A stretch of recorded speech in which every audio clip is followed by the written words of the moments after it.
Hey, what's up, guys? This is CFBDynasty podcast. Brian McElfresh here with Zach Todd. Zach, how you doing today? I'm great. How are you doing? Oh, I'm just getting over the flu, but enjoying the nice weather down. Made my first beach trip here in Florida last weekend, so that's been nice. Not me. Man, I'll tell you, it was 72 degrees the other day, but it's been raining all week, but it was 72 degrees. Today, I think it's 34, and it's still raining, but it's like complete chaos with the weather right now. Oh, that's funny. I'm not that far from you. That's the crazy part. Yeah, not too far, but you guys get snow and stuff. Yeah, I'm surprised you know that word. All right, so today we're talking about the top 500 receivers since 1980. So we went back and we collected data for all receivers every single year from the current year back to 1980. And then we did some formulas to create fantasy points per game and total fantasy points. So the list that we have on the website will be live very shortly, or by the time you're listening, it might be live by then. So you'll see there's some parameters there, minimum of 8 games played, and we have them ranked by fantasy points per game, because obviously there's a huge gap in games played Right. on some of those guys. Yeah. COVID year really kind of throws a wrench into all of it, doesn't it? It does. And another thing to note is this is all pass catchers. So you'll see some tight ends in there, which is freaking amazing. We talked about James Casey from his Rice days, like just a notable college fantasy football tight end, which maybe Brock Bowers is going to be for a few years in Georgia. Who Oh, did man. everything. He ran Another the ball. Bowers reference. Yeah, he ran the ball just like Bowers. But Casey, he was legit. I think he's 39th all time on this list. It's insane. Tight end. Wow. Kyle Pitts is on the list. There are others, but Like some great stuff. going through this list, there's a lot of these receivers I had on my teams that definitely, they didn't win me the league. They got me pretty deep into the playoffs. When did you start in college fantasy? Technically about 07. Same for me, yeah. 07, 08. Really all FBS, probably 09. Mm-hmm.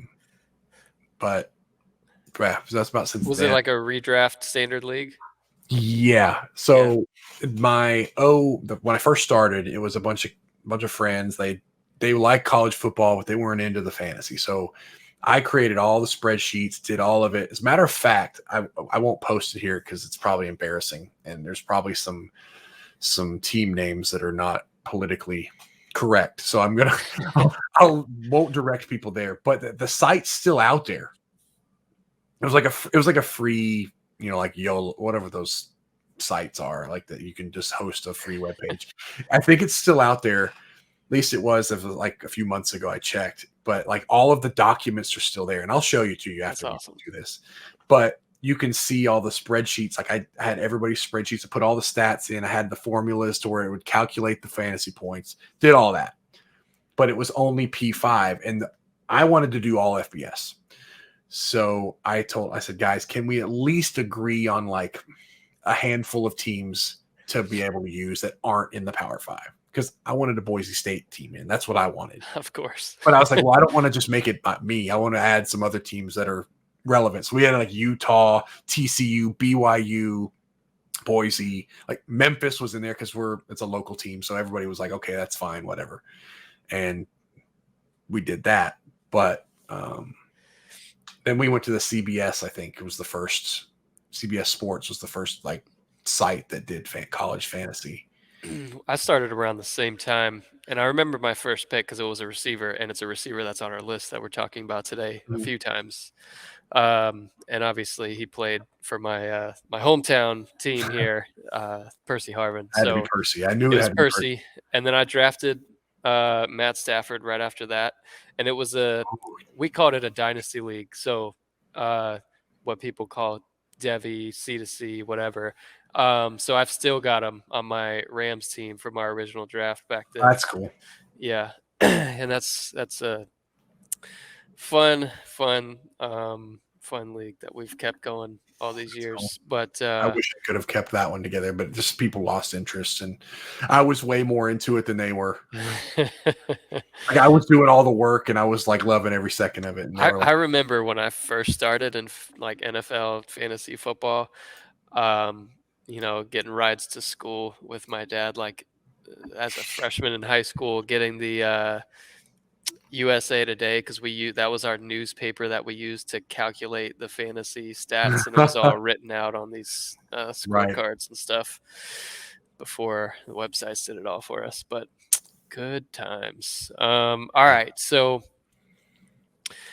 I guess let's start with the argument that's not my favorite, the wide receiver U kind of thing. It's something that every school claims, of course, but for our purposes here, we let the data do the talking. And of the 500 players that are ranked, which school has the most? And the ones there at 9 and 10, tied with 8 entries on our list, are a little bit surprising. Louisiana Tech, not as much, but Wyoming, I was surprised to see them on the top 10 schools represented here on our top 500 list.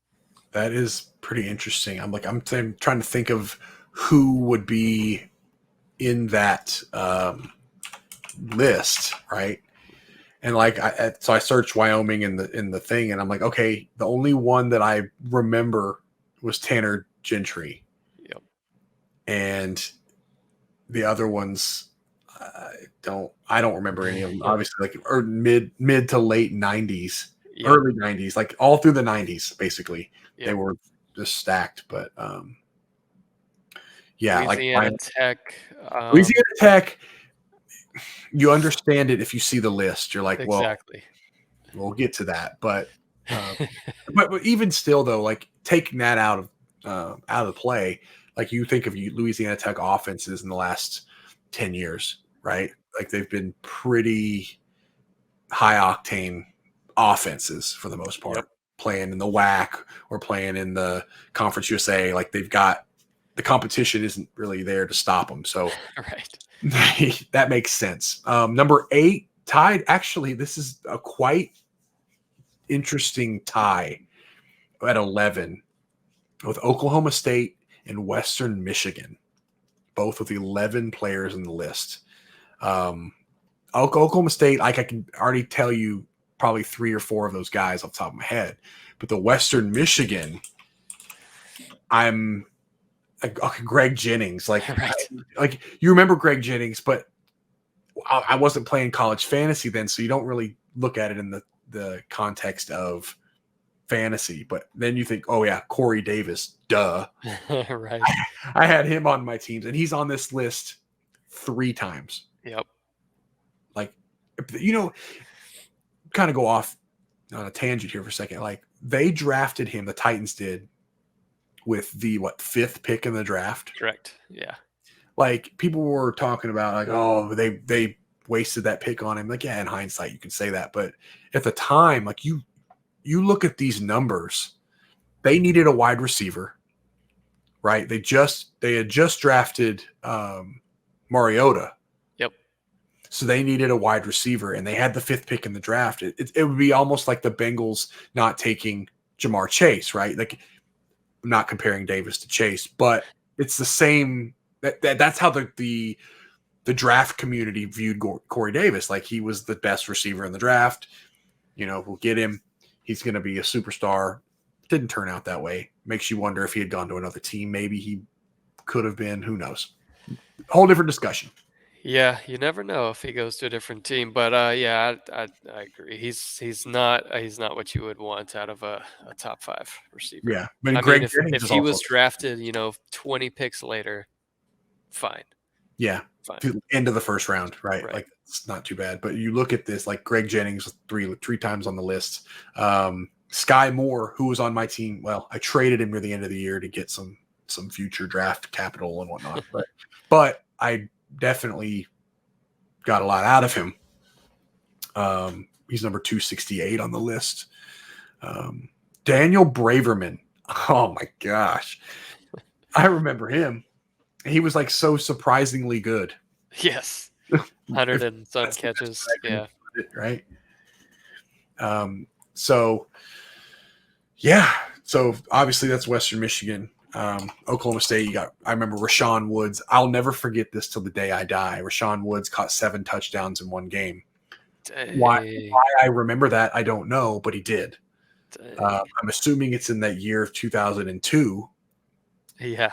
17 touchdowns. That he caught 17. He caught 7 in one game. Holy cow. Right. And I honestly don't know why I remember that, because it was before my fantasy days. So Rashawn Woods, in how many times is he on this list? 3? Yeah, he's on the list 3 times, at 41st, 203rd, and 404th. So it could have been any of those years, goodness. But I think, and I want to say it was like the first game of the season. For some reason, I remember it like it was. It probably wasn't, but I know it was 7 touchdowns. Because I thought, like, goodness gracious, that'd be crazy if you had him on a fantasy team. Right. Next on the list with there's a tie for 12 touchdowns between USC and Florida. Florida, so they If you didn't have the list, could you have named all easy, players easy. Totally. on the list? Okay. Absolutely. I know you're a Florida guy, so I figure maybe. No doubt. No doubt. But yeah, Jaquez Green. So I grew up in the fun and gun Steve Spurrier era. Mm-hmm. And Rashae Caldwell, Kadarius Toney makes the list. Jabbar Gaffney catching passes from Rex Grossman. Ike Hilliard, who's the receiver coach at Auburn. Really? Yep. I did not know that. I think that happened. Chris will probably be ashamed of me. He knows he's the Auburn guy. I think that might have happened today or yesterday, so don't beat yourself up.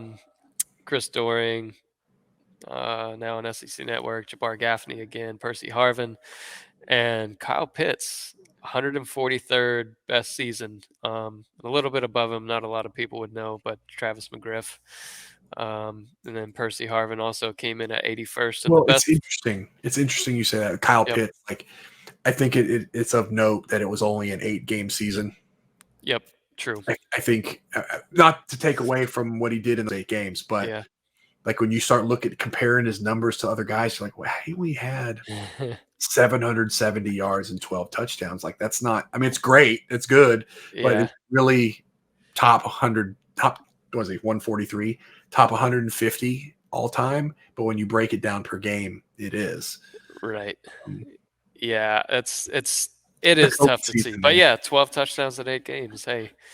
That, you can't complain with that. For a tight end too. Yeah, No, that's great. Exactly.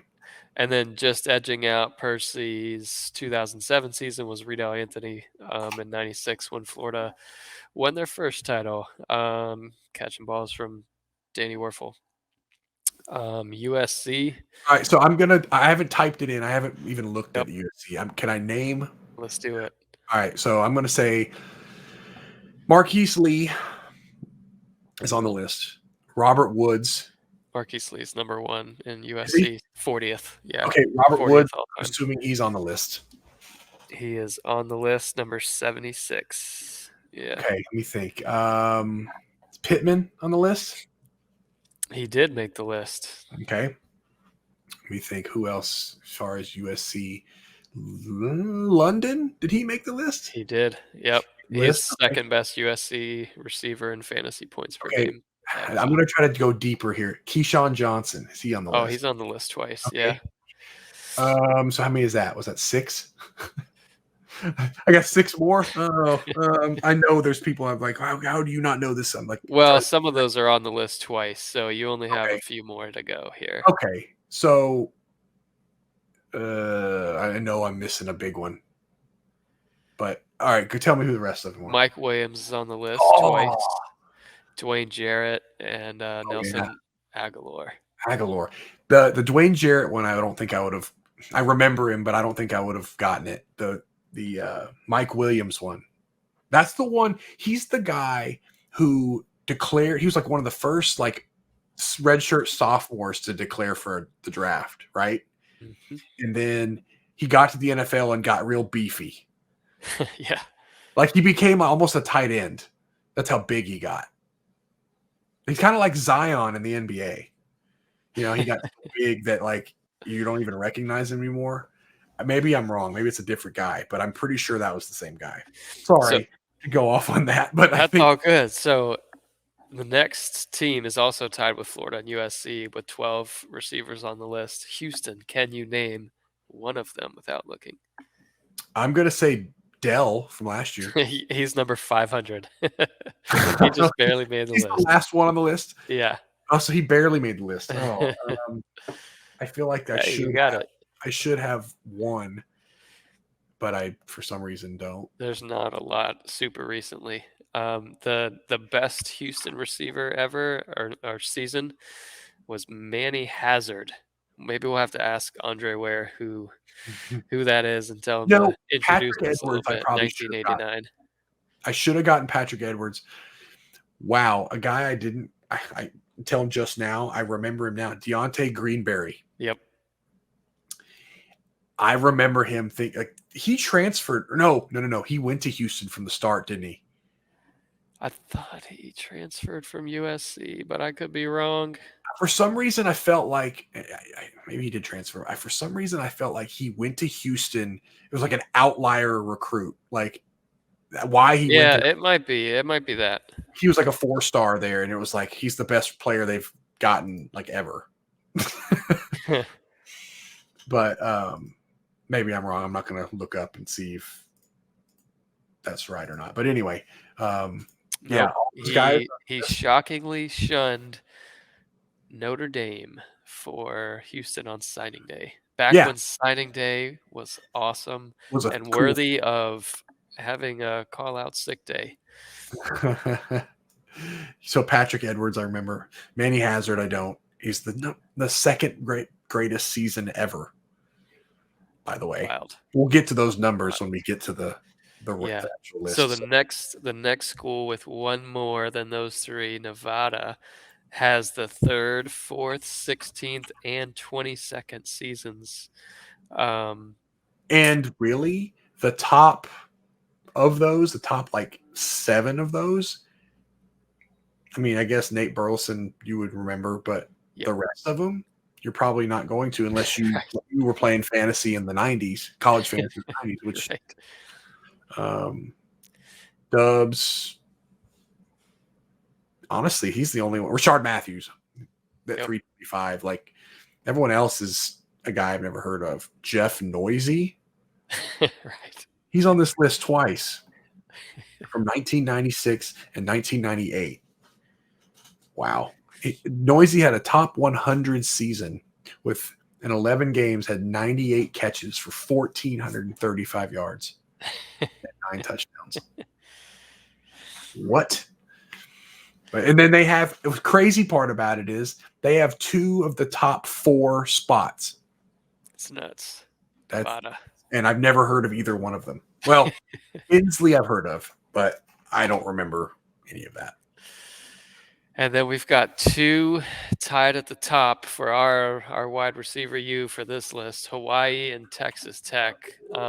Hawaii is nuts, and I'm sure when we pull up Tech in a second, they will be too. But they've got like 2010, they had the number 63 overall and 207 from the same year.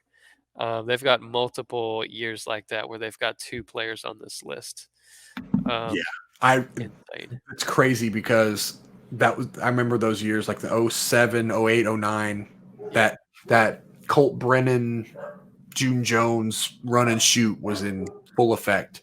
Yep. Sorry if you can hear my dogs barking right now. When was Timmy Chang there? Was that earlier? It was that right was before like Brennan? 04, 05? No. It might have been like 03. It was early. I think it was early 2000s. Yeah. So he would have been there with like Grice Mullen, maybe. Anyway, Devon Bess. Like, I remember those days because that was the time when they were in the WAC with Boise, right? They were my dang dogs. Sorry about that. But no, there's all these receivers, Devon Bess, Greg Salas, Grice Mullen, John Ursua, Ashley Lalee is like the outlier to me because he was only on here once, and he's the best Hawaii season ever. Yep. And he's a guy that you like. If you asked some random, like the casual person, like, do you remember Ashley Lalee? Probably not, right? And then if you ask him, okay, you told him he had 1,700 yards, 19 touchdowns. Where did he go to school? You're probably not going to say he went to Hawaii. You're just not. It's just interesting. So on Texas Tech, you'll see some of our, like, obviously Percy Harvin was one that was just over the 50% mark on percentage of fantasy production coming from receiving versus rushing the ball. There's a couple here on this list. Well, it's the same guy, Torry and Henderson for Texas Tech, had 78 catches and 6 receiving touchdowns, but then he also ran for 700 yards and 10 touchdowns. He's on here a couple times, and Wes Welker on the list for Texas Tech from 2003. Yeah, from 2000, he barely made the list though. Yeah, Jonathan Giles, I remember him killing it. Crabtree, oh yeah, Crabtree. Yep, Crabtree. That 2007 season, that was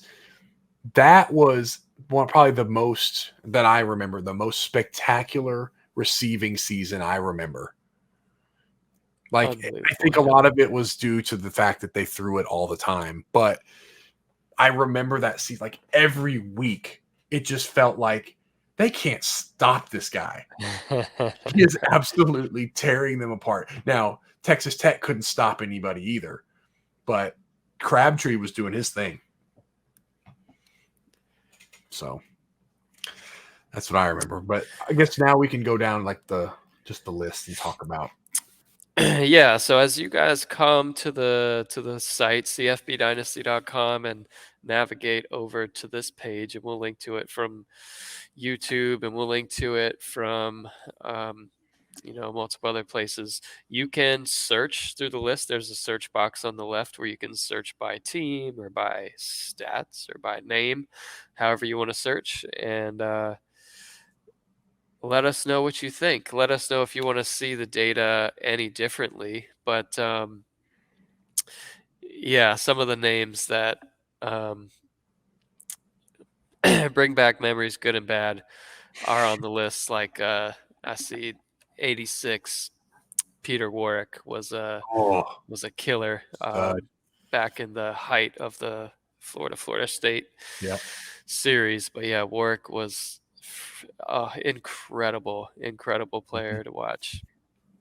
Absolutely. You remember any of those? Did you watch any of those Florida State games? Like, I wasn't, in all fairness, it's actually kind of crazy that I'm even into college fantasy the way I am, because I didn't grow up watching college football. It was never a priority in my household. I grew up as an NFL kid. My dad was a Denver Broncos fan. My mom liked the 49ers. Like, it was just, the NFL was all that mattered. So as I got older, like, I kind of fell in love with college football, mainly because of the high flying offenses. It's just faster pace. It was just, a little more chaotic, I think. Yep. But I remember Peter Warwick because I collected football cards, and I have a Peter Warwick rookie card. I know exactly where it is. It's in the Florida State uniform and everything. So, like, I do remember Peter Warwick because he went to the Bengals, right? Yep, he did. Exactly. So, with Akili Smith, right, quarterback. That might maybe. I can't. It was either him or Jeff Blake, one or the other. So that's what I'm saying. Like, my NFL ties, like, I know who those teams had, at that time. But Yep. yeah, I know he was a machine. Here's a guy who was a machine in the NFL. It's on this list a few times from his days at NC State. Torry Holt. Ooh, yeah, buddy. Torry Holt. He ironically, so he played with the Rams. Obviously, everybody knows that, but he played with Isaac Bruce. I'm assuming he's on this list. Is he on this list? Ooh, He may not be. He went to Memphis, which is a local guy here. He may not be on the list because I don't think Memphis was ever he any good. is on the list. His Oh, 1993 season ranked 411th all time. 1,000 yards, 10 touchdowns, that's actually 18 he's on the fantasy list. points a game. That's really cool. He's on the list because I just kind of threw him out there because when I think Torrey Holt, I think the Rams, but I think Isaac Bruce. It was Isaac Bruce, Marshall Faulk, Kurt Warner, like that season, that team. But yeah, he went to Memphis, and a lot of people don't know that because I bet you that's their only. Well, no, it's not. They probably got some of the newer guys, but anybody like from a long ago, he's probably the best one by far. Yep. I'll tell you one of the passing teams that I really did a good job cashing in on, or maybe I got lucky, was those West Virginia passing offenses with Tavon Austin. He's on the list a couple times. Stedman. Stedman Bailey made it once, and David Sills, a few years later, is on the list twice. Actually, Stedman Bailey's on the list twice too. Oh yeah, those teams were incredible. 25 touchdowns for Stedman Bailey in 2012. Insane. And the same year, okay, hold on. This is nuts. So yeah, they were insane. 15th all time is that Stedman Bailey season. Same year, Tavon Austin had the 28th best season. Was that the Pat White season? Quarterback? Had to have been, yeah. 1,289 receiving yards for Austin, 12 touchdowns, 600 rushing yards, and 3 more touchdowns. They were a juggernaut, yep, fantasy-wise. Yep. And then 2011, it was those same two guys, and they're both on the list. They were – that might have been the year they got up to like number 2 or 3 in the BCS. They were up there. Yeah, they were. I think they lost to Pitt. Don't ask me why I know this. I think they lost to Pitt, and then they played in the Orange Bowl that year. Don't hold me to that. I could see it. But I think Pitt was like the backyard brawl, right? Like, so they played that. It sounds right. I'll look it up here in a sec. I'm 2012. So I am one of those guys in fantasy where I really most times dislike having two players on the same team. Like in the NFL, I had Chase from my dynasty team when he got drafted to the Bengals. I'd already had T. Higgins, and I was like, I didn't want to have them both on the Bengals, so I traded T. Higgins. So stop. Hold on a second. So yep. My apologies. It wasn't that team. They had Geno Smith. But go back a little bit farther, like probably late 2000s, it's like 06, 07, 08, right in there. That's when they had Pat White. What receivers on the list there? I'm not looking at it. So, and was that the Noel Devine years? Noel Devine and Pat White? Yeah. Is that right? Yeah. So Tavon Austin and Stedman Bailey, if you had them both on your fantasy team, it was 28.5 and 26 fantasy points a game. Insane, but that's wild. So trying to look, yeah. David Sills, remember that? Dude, yeah. Insane. 18 touchdowns. Where machine. I'm not looking up. Is Ryan Tannehill on this list? Because he was a wide receiver at A&M. Yeah, that's a great question. It may not be. He's not. Huh. All right. Well, never mind. Well, it started a fight in my my fantasy league with Tannehill because people were playing him as a receiver because when he switched over to quarterback. Oh yeah. So I'll tell you the one thing I'm very surprised about on this list.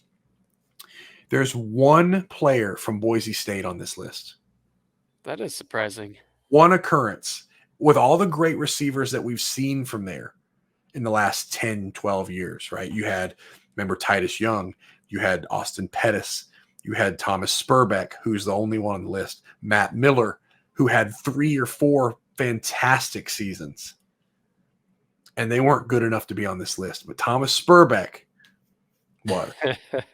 And I think it's mainly because of sheer receptions, like 88 for 1,408 touchdowns. Because I think what hurts all of those guys is they spread the ball around so much that the touchdowns didn't come. Like 8 wasn't enough to get you. Like if you had 1,000 yards and 8 touchdowns, that's not enough to be on this list.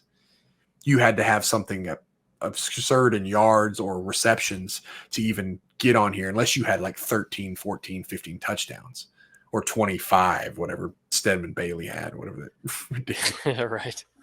I'm surprised Julio's not on the list a little bit. I know they were more of a running offense in 2000.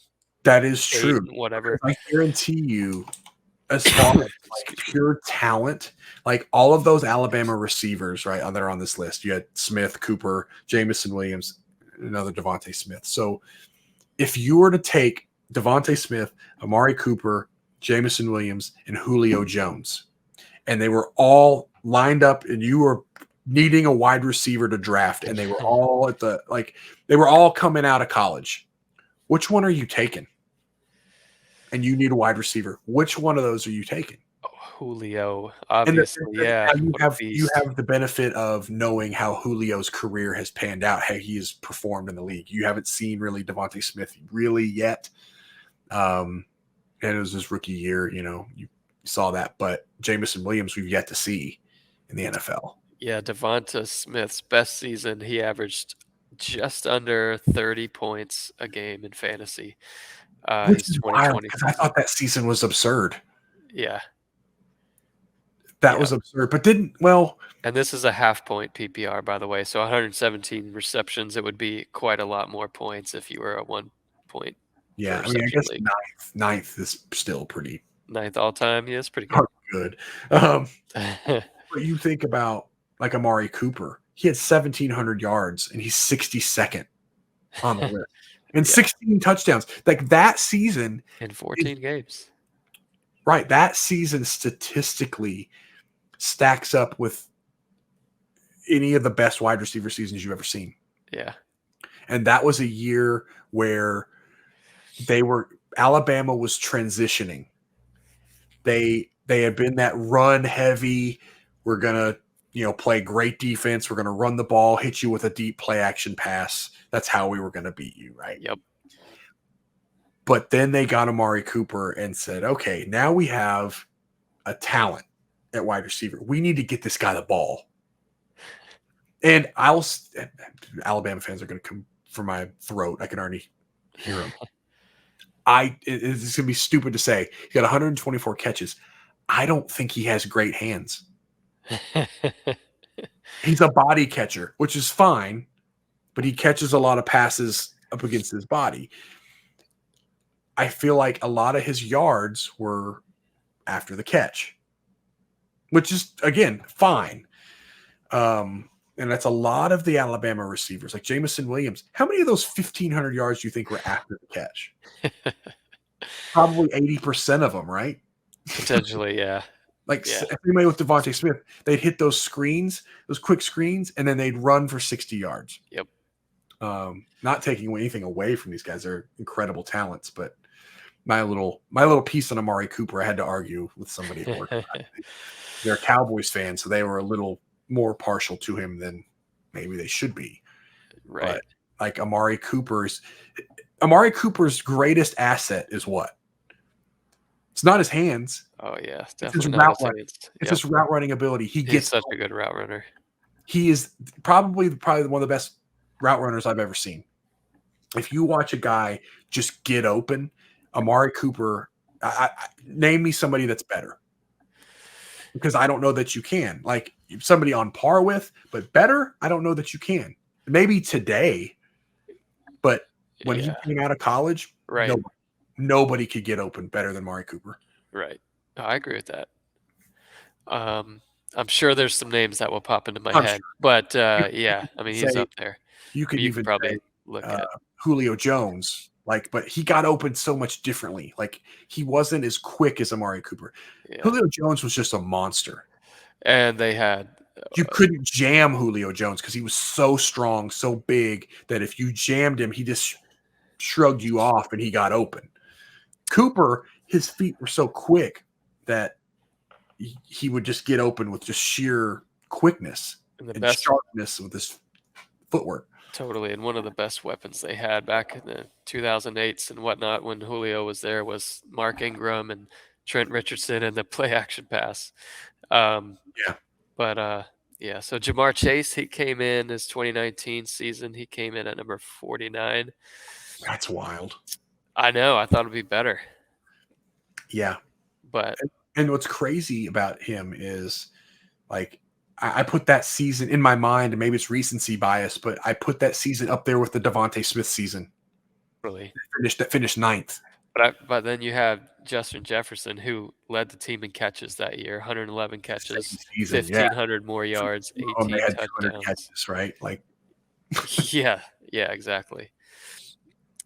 and it's funny that this is a whole different discussion, but Andrew has made this point to me, and he said, Joe Brady, did he just luck into having Joe Burrow, Justin Jefferson, and Jamar Chase, and Terrence Marshall also on the same team and leverage that into an NFL offensive coordinator position, which didn't seem to work out? Which I know it's two different levels of football, but how much, and it could be a whole different podcast, but how much do you think that the talent on your team dictates how good of a coach you are? Oh, well, let me tell you. My perspective from my Florida bias when we rightfully and thankfully fired McElwain, Jamar Chase and Matt Corral were the two that were coming to Florida, along with Kyle Pitts and Kadarius Toney.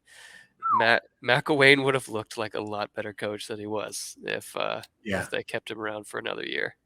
Well, it's funny you say that too, because I'm looking at it from a Boise perspective, right? Chris Peterson, I think, is undoubtedly a good coach. Totally. But he hit the jackpot with that team coming together all at the same time. And a part of that is being a coach. Like, you put that team together. I get it. But you had Kellen Moore, you had Titus Young, you had Austin Pettis, you had Doug Martin. Yep. Like, that team, all of those guys went to the NFL. Now, did they play long in the NFL? Doug Martin was in there for a little bit. I think he led the league in rushing once or twice. Like, that team, and they were loaded on the offensive and defensive line. Like, that team was just perfect. Yep. For them anyway. But it's but he went to Washington and took Washington to they were winning the Pac-12. Yep. When they hadn't in a while. So I think he's kind of he is a good coach. I think if he said he's coming out of retirement, there's 40 schools that would instantly call him to upgrade their head coach for him, at least. So you already mentioned Nate Burleson. He's Yep. on the list. Obviously, had a good NFL career. Larry Fitzgerald, 23rd. Amazing seasons at Pitt. From 2021, recent here, we've got Jareth Stearns on the list, 27th. Ended this past year with 1,900 yards and 17 touchdowns. Andy Isabella from Massachusetts. Yeah. There's some – I think we can start trying to get closer to the top of the list, but Yep. the guy I want to talk about, like Golden Tate, his 2009 season at Notre Dame, my high school went to the state championship in 2009, right? They, I believe, played – not that year. It was – what year did they play them? They played like 06, 07. They played against Pope John Paul II, which was in Nashville. That's where Golden Tate went. And he absolutely was a machine. And the thing was, like, we had Marlon Brown on our team. And Marlon was the top in the state of Tennessee. I think he was the number 2 receiver in the country coming out of high school. Dang. I know it's different years. Obviously, this was 2009. He did this in college, but like, I just wanted to kind of throw that out there. He did play, like, he was incredible. And it makes you wonder, like, how did you go to that school? But whatever. Right. It's like an outlier. It's weird. Like, how did they had to have bought you to pay you off to come there. Sorry, I know I've gone off tangents, but all that to say is Golden Tate had the 25th best season per game, fantasy points per game of all time. Yeah, it's legit for Notre Dame too. It's also saying something. So before we do the top 10, we got to at least mention number 11 and number 12. So number 11 is who I wanted to see where he was on the list while I was building it out.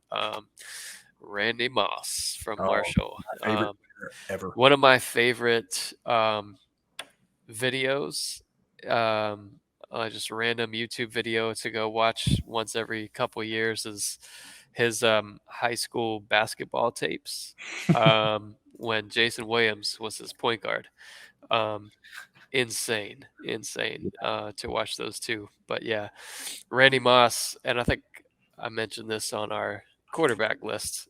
He came to my high school one time because Dante Culpepper was from Vanguard High School where I went. And he had a celebrity game. Edgerrin James was there. Randy Moss came in this massive bus. And I've enjoyed having him on my NFL fantasy teams in the past, of course. What a beast. And then number 12 was Devontae Adams, obviously starring for the Packers. We don't know for how much longer, but his Fresno State season went for 131 catches, 1,700 yards, and 24 touchdowns. And I forgot to tell you Randy Moss's stats: 96 catches, 1,800 yards, and 26 touchdowns. God, like, I'm looking at that, like, how did that not beat Devontae Smith? Then you look at the receptions. It's all it comes down to. Like, Moss, he did all of that with 96 catches, whereas Smith did his with 117. How many catches did that number 10 guy have there? Oh, my boy Freddie Barnes, man, Bowling Green, 155 catches for 1,770 yards, 19 touchdowns. I had him on that was the first year I did all FBS, and I remember I had Freddie Barnes on my team, and people, like, I remember people I was playing with, they're like, how do you know about this guy? I don't know. I played as Bowling Green in the NCAA football game a lot. Yes. They were super fun to play with. And when's the last time you've played that game? A couple of years ago. I put the 2014 one in. Same. A couple years ago. Same as it was then, because the games have changed so much that it doesn't feel the same. Yeah, it doesn't. But anyway, and then you're with the 15-minute loading screen in the beginning. Oh God, yeah. You hear the drum line. Dun, dun, dun, dun, dun, dun, dun, dun. Oh man. All right. Anyway, number 9, the Devontae Smith 2020 season, the 117 catches, 1,856 yards, 23 touchdowns. Truly unstoppable for Alabama. I don't think that's any surprise. We've kind of talked about him a lot already. But the one that does surprise me is the same year in 2020, Jalen Darden in number 8. He had only 9 games recorded, but in those 9 games, he averaged more points than Devontae Smith. He had 74 catches, 1,190 yards, and 19 touchdowns. 9 games. 9 games. Like, that stat line, if you took the games out of it, just said, all right, he had 74 catches for almost 1,200 yards and 19 touchdowns. Like, that's a great season. That is a great season. But if you tell him, oh yeah, but he only did it in 9 games, like, holy crap. Yeah, it's nuts. So then number 7, we already kind of talked about it a little bit. Michael Crabtree, 134 catches, 1,962 yards, 22 touchdowns. Truly absurd season. Yep, 30.4 fantasy points a game. I'd take that. Yeah. So also then you move to number 6, a guy a lot of people probably won't remember as far as fantasies stats go, but like maybe if people watched college football in the mid to late 90s, Troy Edwards for Louisiana Tech. This is where Louisiana Tech comes in. But he had 102 catches for 1,700 yards and 13 touchdowns in the 97 season. And that's not even his best season. That's what's crazy. I know, at number 6. And you got to realize, like in the 90s, I know there were teams that passed more than others, but it was never as pass heavy as it's gotten in the late 2000s, 2010s. Like these air raid offenses, we're just going to throw. Like I'm sure they were more air raidy at the time, but it's nothing like it is now. Right. I would assume. I didn't watch him. So I guess that's not fair of me to say, but I didn't watch him. But I didn't either back in the 90s. So who's number 5? Number 5, Oklahoma State's Justin Blackman. 2010 season, he played 12 games, 111 catches, 1,782 yards, and 20 touchdowns through the air, one more on the ground. 30.5 points a game. He was big in my success that year in fantasy. And then we've got a couple from Nevada here at number 4 and then number 3. So Alex Van Dyke from 1995 in the Big West Conference. 129 catches, 1,800 plus yards, and 16 more touchdowns. And then Trevor Inslee at number 3 for Nevada. 1999, 134 receptions, 2,000 yards receiving, and 13 touchdowns. He's the only one that's broken 2,000, right? I will sort and see. You can click on the column headers and sort it. I don't know if but it's not properly doing it. That's fine, but I'm pretty sure he's the only 2,000-yard receiver. But that's still, think about that, 2,000 yards in a season, and he did it in 11 games. That is absurd. Think about that. So he had 2060, right? That is absurd. He averaged 187 yards a game per game. That is insane. And you are correct. That's the only one on this list. That's absurd. If his touchdowns matched his yardage like proportionally, he'd be number 1 on this list by far.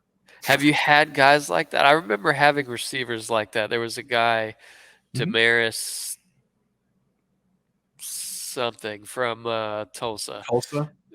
Back in the day. Yeah, I remember he had so many catches. And you look for those volume guys in fantasy, but he just ended with like 2 or 3 touchdowns, and those guys are just disappointing. I'm a sucker for receptions, targets. Yeah, targets. Like I equate targets with points. Yep. But it's not always the case. And my dogs are barking again. I apologize for that. But if I see a guy that's getting 7, 8, 9 catches a week, I'm taking that guy, even if he's only getting 50 yards, because I eventually feel like he's gonna get in the end zone or he's gonna break one of those catches for 30, 40 yards and make that 70, 80 yard total 120, 130 yards.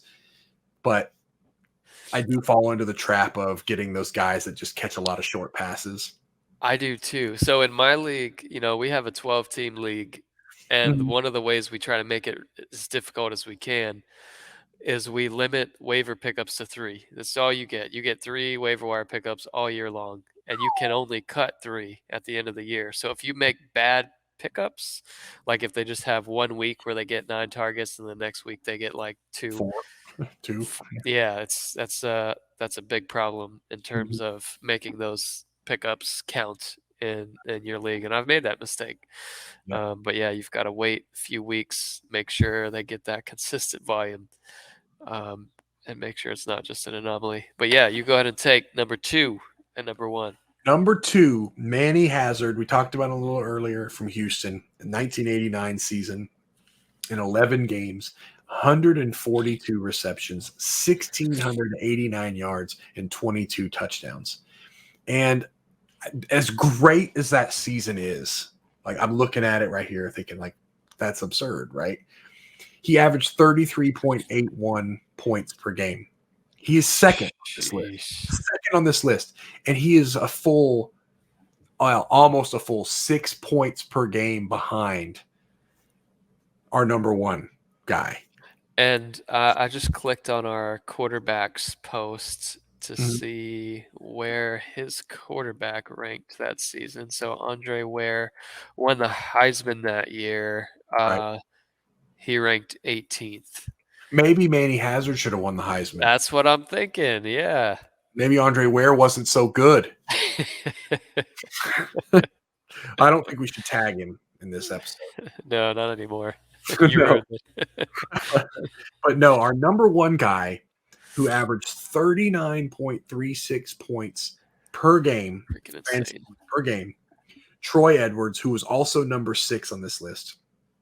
In the 1998 season, played in 12 games, had 1,996 yards. He was 4 yards away from being a 2,000-yard receiver, but had an absolutely ridiculous 27 receiving touchdowns. On top of that, had 227 rushing yards for 3 more rushing touchdowns. So a total of 30 touchdowns that season. That is ridiculous. Who was his quarterback? Tim Rattay? I'm serious. Was it Tim Rattay? Because that's the only quarterback I can think of from that time. He's got to be on the list.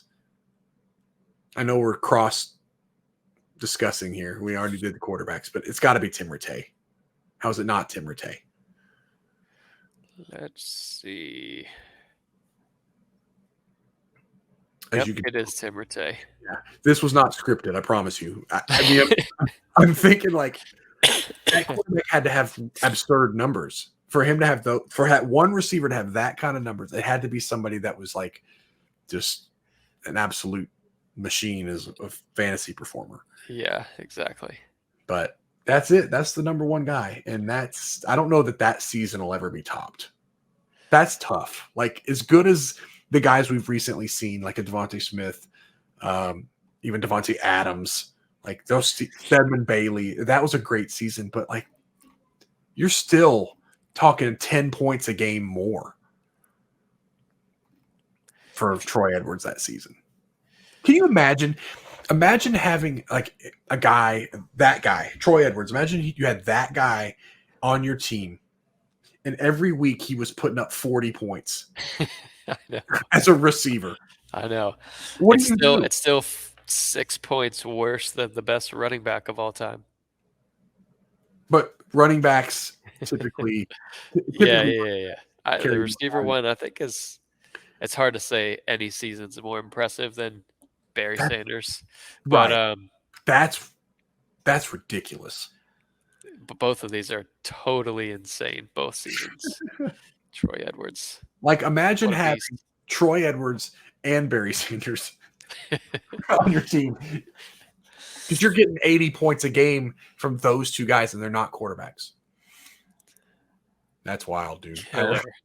Absolute killer. So next up, guys, we'll be focused in on the rankings. We've been participating in mock drafts to start getting average draft position and getting like our pre-spring rankings done. And these things are going to be fluid, y'all. As you know, we'll continue to adjust as news comes in and transfer portals stuff happens again. You know, people are going to be portaling here and portaling there right after the spring's over if they don't get enough spring game reps or whatever. So we'll be pushing out our rankings here really soon. So we've got a list of, we're going to go next man up, quarterback, running back, receiver, and we'll also do our top 50 quarterbacks, running backs, and receivers. and then probably top 25 tight ends for the 2022 season. And then we'll conclude it with our in order top 200, which, since you just had your Burning the Red Shirt podcast about Brock Bowers, where would he be on your top 200, regardless of position? You going to take him second round, third round? Okay, so we kind of talked about it.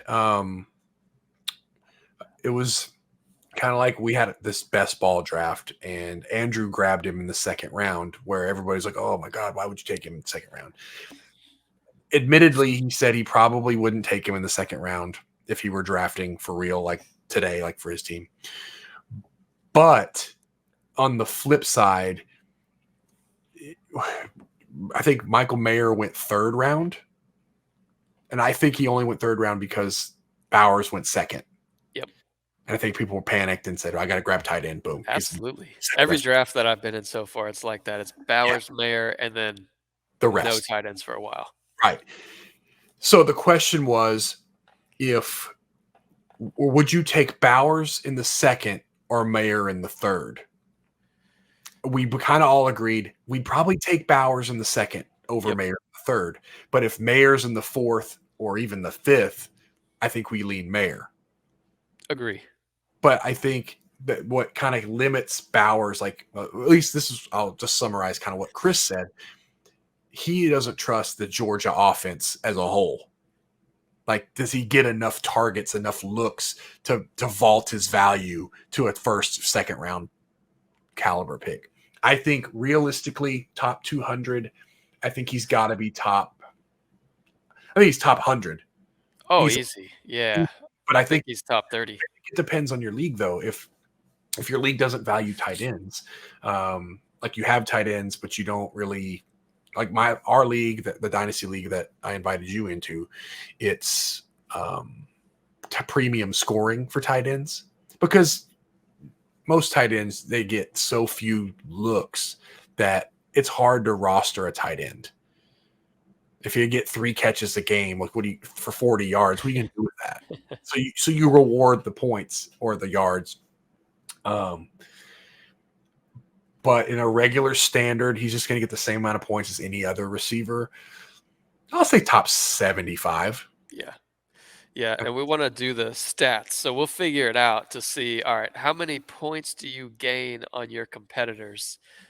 So if you're one of the 2 guys out of 12 in your league that land with Bowers and Mayer, how many points per game better are you by that position instead of taking your running back 2 or your wide receiver 1 there in second and third round? So we'll do the math and figure that one out, but that'll be a fun one. But yeah, that's a bit of what to look forward to. And I think, why not? We'll go with positional rankings next.